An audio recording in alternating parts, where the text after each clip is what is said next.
Shalom Bapak Ibu, puji Tuhan. Kita kembali belajar bahwa untuk menerima janji-janji Tuhan, kita perlu melewati sebuah proses yang namanya menang. Kita sudah belajar bahwa menang menggunakan bahasa nikau. Artinya kita perlu mengatasi, mengalahkan lawan musuh kita sebelumnya, dan kita harus tampil menjadi pribadi-pribadi yang unggul dan menang. Karena betapa indahnya jikalau kita menang, sungguh menakjubkan. Saya baca kembali di Wahyu 3 ayat 5 sebagai contoh, barang siapa menang, ia akan dikenakan pakaian putih yang demikian. Aku tidak akan menghapus namanya dari kitab kehidupan, melainkan aku akan mengaku namanya dan di hadapan para malaikatnya. Jadi menakjubkan semua yang dijanjikan kepada jemaat, kepada gereja-gereja yang mengalami kemenangan. Jadi sungguh luar biasa, sungguh ajaib sekali ketika mereka menang. Salah satu contohnya ini kepada gereja di Sardis. Jadi sungguh menakjubkan semua yang dijanjikan kepada mereka yang menang, kepada mereka yang bertahan hingga pada akhirnya, setia sampai akhir, sampai finishing well,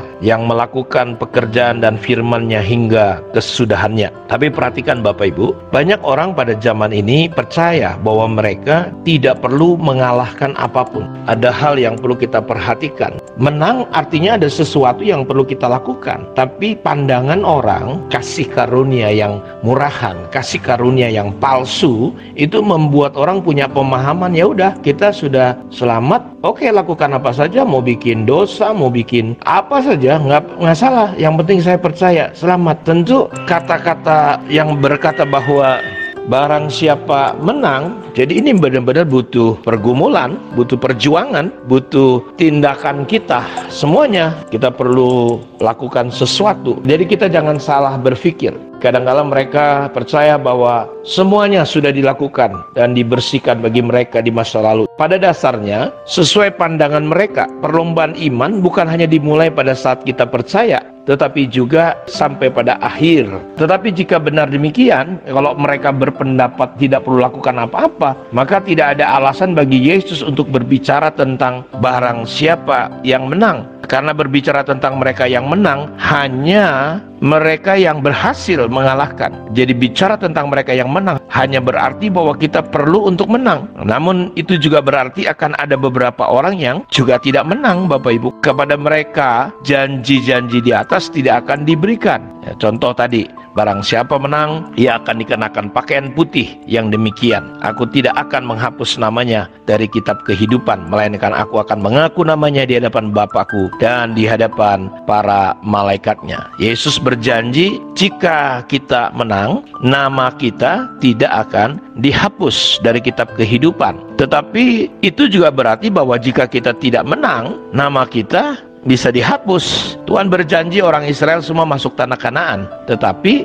pada akhirnya tidak ada satupun mereka yang keluar dari Mesir masuk tanah Kanaan. Jadi kitab kehidupan adalah kitab yang memuat nama orang-orang yang akan hidup selamanya. Dan ini adalah jika gereja di Sardis menang. Dalam Filipi 4 ayat 3, bahkan ku minta kepadamu juga Sunsugos, temanku yang setia. Tolonglah mereka karena mereka telah berjuang dengan aku dalam pekabaran Injil, bersama-sama dengan Clemens dan kawan-kawanku sekerja yang lain, yang nama-namanya tercantum dalam kitab kehidupan. Jadi Bapak Ibu, makanya Yesus berkata, jangan kamu bahagia, bangga, karena setan-setan takluk kepadamu, tapi bangga dan bahagialah engkau kalau namamu tertulis dalam buku kehidupan. Seperti apa yang Paulus ungkapkan di sini kepada Sunsugos temannya, Clemens juga, nama-nama mereka, kata Paulus, dicatat dalam buku kehidupan.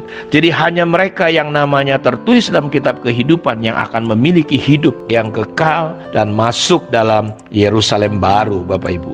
Dalam Wahyu 21 ayat 24-27, dan bangsa-bangsa akan berjalan di dalam cahayanya, dan raja-raja di bumi membawa kekayaan mereka kepadanya, dan pintu-pintu gerbangnya tidak akan ditutup pada siang hari, sebab malam tidak akan ada lagi di sana, dan kekayaan dan hormat bangsa-bangsa akan dibawa kepadanya. Perhatikan, tetapi tidak akan masuk ke dalamnya sesuatu yang najis dan orang yang lakukan kekejian atau dusta, tetapi hanya mereka yang namanya tertulis dalam kitab kehidupan Anak Domba Sedangkan mereka yang namanya tidak tertulis dalam kitab kehidupan berarti akan dilemparkan dalam lautan api, seperti Wahyu 20 ayat 15. Setiap orang yang tidak ditemukan namanya tertulis dalam kitab kehidupan, ia dilemparkan ke dalam lautan api. Dengan kata lain, hidup kekal adalah bagi mereka yang namanya tertulis dalam kitab kehidupan. Ini yang Tuhan katakan. Karena itu, jikalau kamu menang, jadi kita perlu memenangkan pertempuran iman kita, memenangkan perlawanan melawan daging kita, melawan dosa. Kita tinggal mengikuti Yesus saja,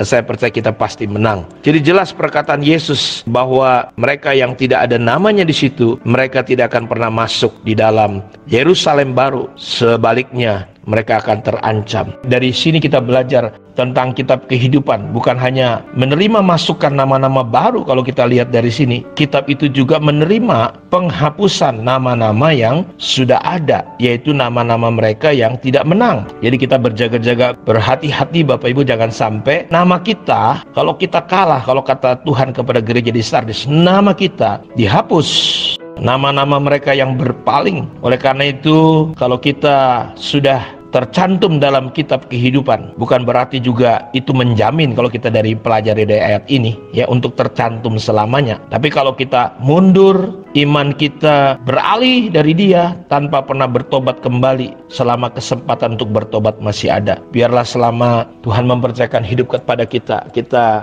setia sampai akhir. Kita berjuang, kita menangkan supaya tidak ada satupun nama-nama kita yang dihapuskan dari buku kehidupan Tuhan.